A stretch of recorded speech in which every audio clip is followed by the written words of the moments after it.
नमस्कार स्टूडेंट्स।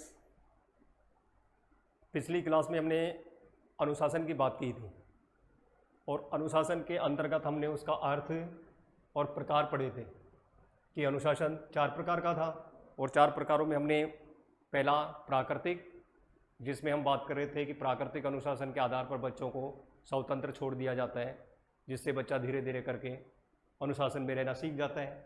उसके बाद में सेकंड बात कर रहे थे हम आधिकारिक अनुशासन की, और आधिकारिक अनुशासन में हम बात कर रहे थे कि बच्चे को माता पिता या फिर शिक्षक के दबाव में रख कर के अनुशासन सिखाया जाता है।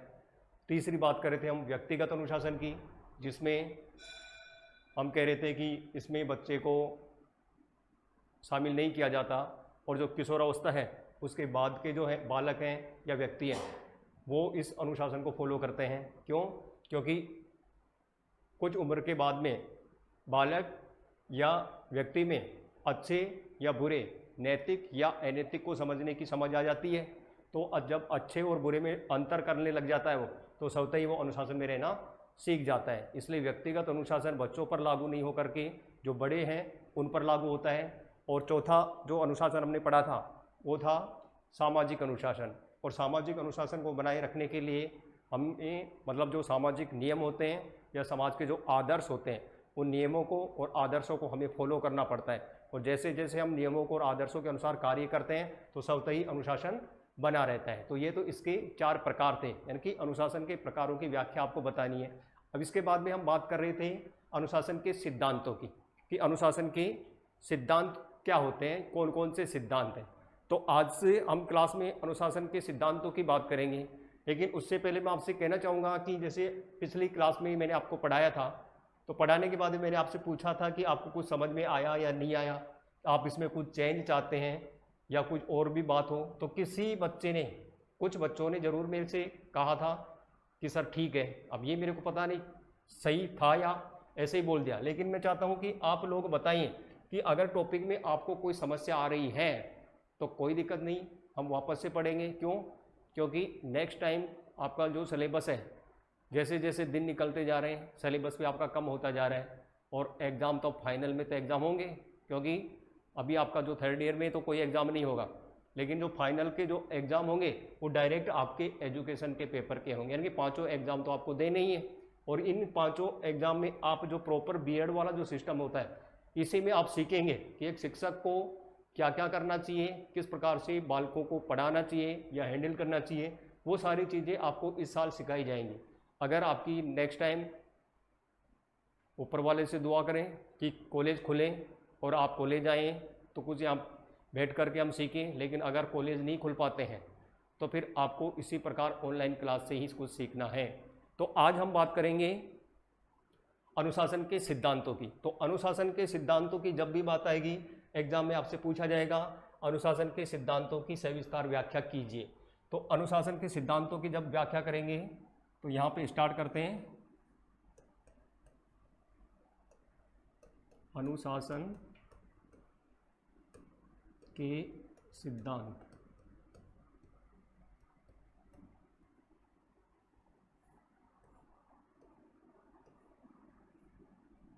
सिद्धांत।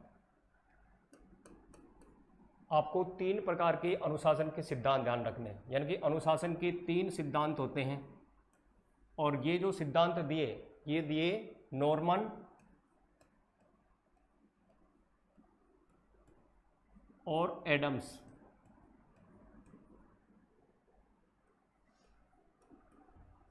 इन्होंने अनुशासन के सिद्धांत बताए कि अनुशासन के 3 सिद्धांत होते हैं।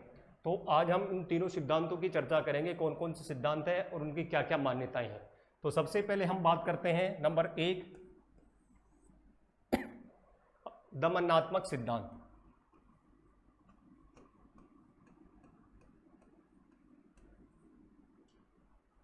दमनात्मक सिद्धांत। नंबर 2, प्रभावात्मक सिद्धांत। प्रभावात्मक सिद्धांत। और नंबर 3, मुक्त सिद्धांत। प्रभावात्मक, दमनात्मक और मुक्त सिद्धांत। 3 प्रकार के सिद्धांत बताए जाते हैं अनुशासन के। तो सबसे पहले हम बात करेंगे दमनात्मक सिद्धांत की। और दमनात्मक सिद्धांत एक प्राचीन सिद्धांत माना जाता है जो प्राचीन काल में समाज में अनुशासन बनाने के लिए काम में लिया जाता था। तो इस दमनात्मक सिद्धांत के अनुसार होता था कि जो प्राचीन काल में जो शासक होते थे या जो राजा महाराजा होते थे, वो जनता में या प्रजा को अनुशासन में रखने के लिए या अपने नियमों के आधार पर उनको चलाने के लिए बल का प्रयोग करते थे, और बल प्रयोग के आधार पर ही उनकी सामाजिक व्यवस्था चलती थी।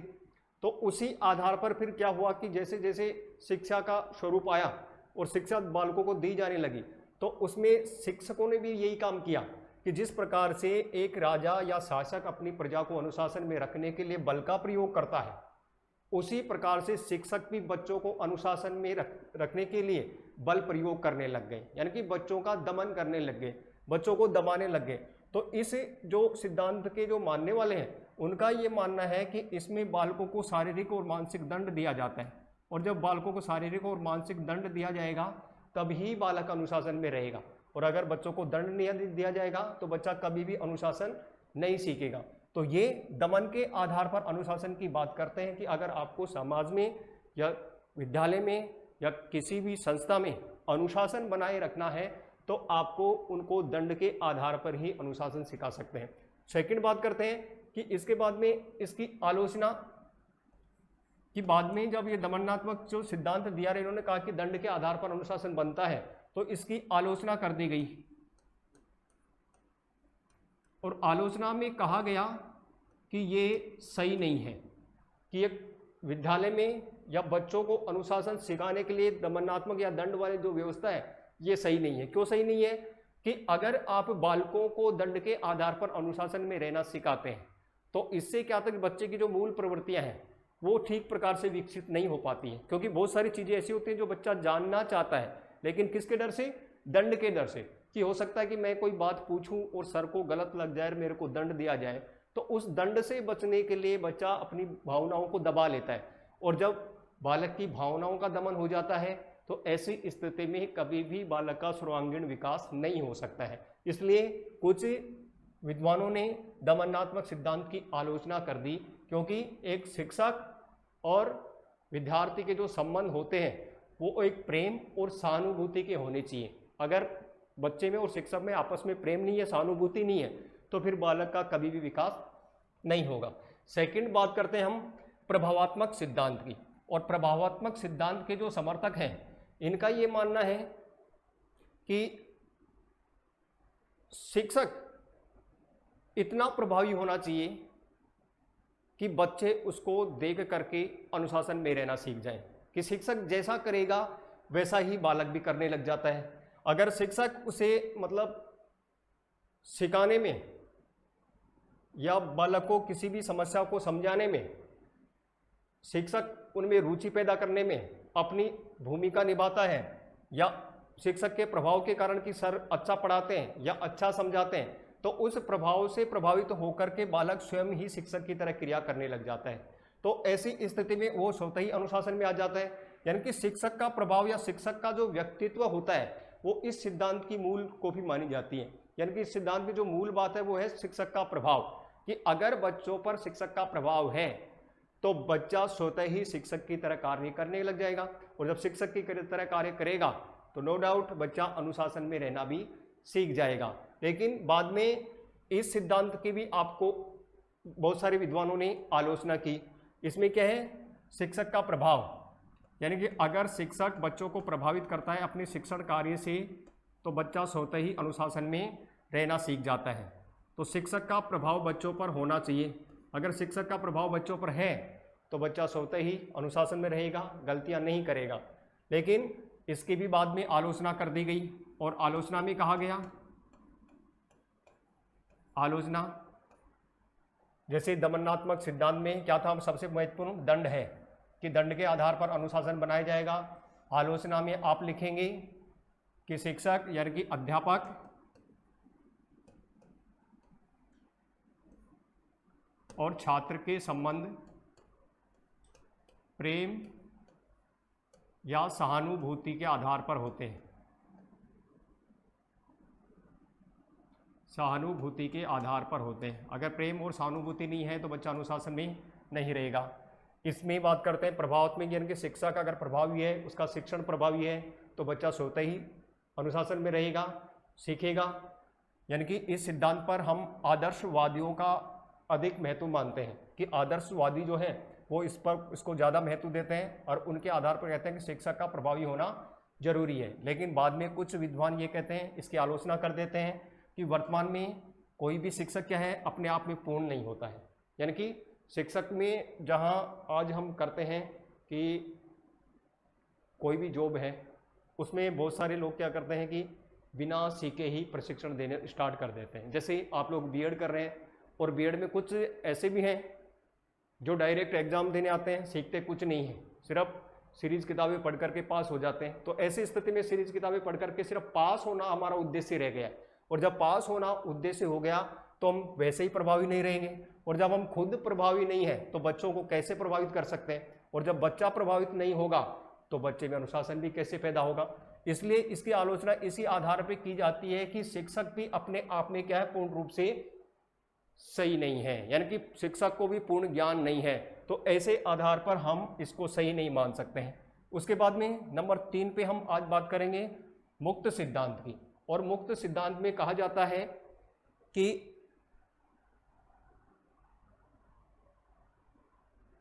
जो बालक हैं, इन बालकों को अपने विकास के लिए पूर्ण रूप से स्वतंत्र छोड़ देना चाहिए। अगर बालक को स्वतंत्र छोड़ दिया जाएगा तो बालक अपनी रुचियों, अभिरुचियों, भावनाओं के आधार पर कार्य करने लग जाता है, और जब बालक अपनी रुचि भावनाओं के आधार पर कार्य करने लग जाएगा तो स्वतः ही वो अनुशासन में रहना सीख जाएगा। तो इसमें स्वतंत्रता को अधिक महत्व दिया गया है मुक्त में, यानी कि बालकों को या विद्यार्थियों को स्वतंत्र छोड़ दिया जाना चाहिए। ये बालकों की स्वतंत्रता की बात करता है कि बच्चे को स्वतंत्र छोड़ दिया जाना चाहिए, जिससे वो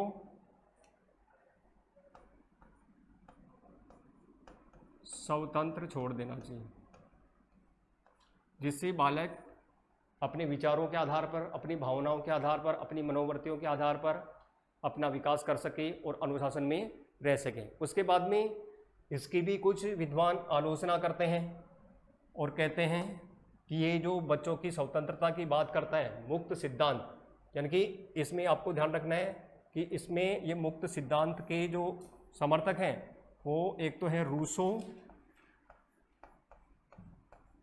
और एक है स्पेंसर। ये अनुशासन के लिए किसी भी प्रकार के बाहरी दबाव को नहीं मानते हैं। ये मानते हैं कि अगर बालक को स्वतंत्र छोड़ दिया जाता है तो बालक अपनी रुचियों, भावनाओं या मनोवृत्तियों के आधार पर स्वतः ही अनुशासन में रहना सीख जाता है। लेकिन फिर इनकी भी आलोचना की गई और आलोचना में कहा गया कि ये जो रूसो और स्पेंसर जो बात कर रहे हैं स्वतंत्रता की, तो बालकों की स्वतंत्रता का पैमाना क्या है कि बालकों को कहाँ तक स्वतंत्र छोड़े, क्योंकि जब तक बालक को कोई गाइडलाइन नहीं देगा तब तक हो सकता है कि बालक कुछ गलत कार्य करने लग जाए और वो स्वतंत्रता के आधार पर आगे तक गलती करता जाए। तो इसमें हम स्वतंत्रता का एक पैमाना नहीं मान सकते हैं कि बालक को कितनी स्वतंत्रता दी जाए या कितनी नहीं दी जानी चाहिए। तो इस आधार पर स्वतंत्रता बालक की निश्चित नहीं है, और जब बालक को स्वतंत्रता निश्चित नहीं गई तो इसको भी हमने नकार दिया। लेकिन आपको सिर्फ इतना ध्यान रखना है कि एग्जाम में जब अनुशासन के सिद्धांत हम लिखेंगे तो आपको सिर्फ 3 सिद्धांत बताने हैं कि इस अनुशासन के 3 सिद्धांत हैं जो किसने दिए, नॉर्मन और एडम्स ने। उसके बाद में तीनों का आपको व्याख्या कर देनी है। नंबर 1 दमनात्मक सिद्धांत, जिसमें हम दंड की बात कर रहे थे कि दंड के आधार पर या दमन के आधार पर अनुशासन में रखा जाता है, और इसके बाद में इसकी नीचे आलोचना कर देना कि अध्यापक और छात्र के संबंध सहानुभूति के होने चाहिए। आप दमन के आधार पर लंबे समय तक किसी भी बालक में अनुशासन बनाए नहीं रख सकते हैं। उसके बाद में प्रभावात्मक, जिसमें शिक्षक का प्रभावी होना आवश्यक है, और अगर शिक्षक प्रभावी है तो बच्चा स्वतः ही अनुशासन में रहना सीख जाता है। क्यों? क्योंकि जैसा बालक देखेगा वैसा करेगा, और अगर शिक्षक अच्छा कार्य करता है, अच्छी प्रकार अनुशासन में है, तो बालक स्वतः ही अनुशासन में रहेगा। लेकिन फिर इसके बाद में इसकी आलोचना कर देनी चाहिए कि कोई भी शिक्षक पूर्ण रूप से अपने आप में क्या विकसित नहीं होता, और जब अध्यापक ही नहीं होता तो फिर इसका मतलब है कि वो अनुशासन नहीं चल सकता है। उसके बाद है मुक्त, जिसकी बात करते हैं रूसो और स्पेंसर। वो कहते हैं कि बालक को पूर्ण रूप से स्वतंत्र छोड़ देना चाहिए, जिससे वो अपने मनोवृत्तियाँ भावनाओं के आधार पर काम करेगा और कार्य करेगा। तो इसका मतलब है कि अनुशासन भी वो स्वतः सीख जाएगा। लेकिन इसकी भी आलोचना होती है कि स्वतंत्रता का कोई पैमाना नहीं निश्चित है इसमें, कि स्वतंत्रता बालक को कितनी मिलनी चाहिए। तो स्वतंत्रता का पैमाना निश्चित नहीं होने के कारण इसको भी नकार दिया जाता है। इस प्रकार से तीनों की व्याख्या कर देंगे और व्याख्या करने के बाद में इनकी आलोचना कर देंगे, जिसमें आपके सिद्धांत कंप्लीट हो जाते हैं। इसके बाद में बात करते हैं अनुशासन के कारणों की, और अनुशासन के कारणों में कि अनुशासनहीनता के क्या कारण हैं। हेडिंग होगी आपकी अनुशासनहीनता के कारण। वैसे एक एक टॉपिक ही करेंगे हम, क्योंकि ज़्यादा लंबा फिर आप, मेरे को पता है कि आप पता नहीं देखेंगे नहीं देखेंगे, इसलिए जैसे पहले प्रकार देखे थे, आज हमने सिद्धांत देख लिए। कल इसके कारण देखेंगे कि बालक में अनुशासनहीनता के कौन कौन से कारण होते हैं। ओके।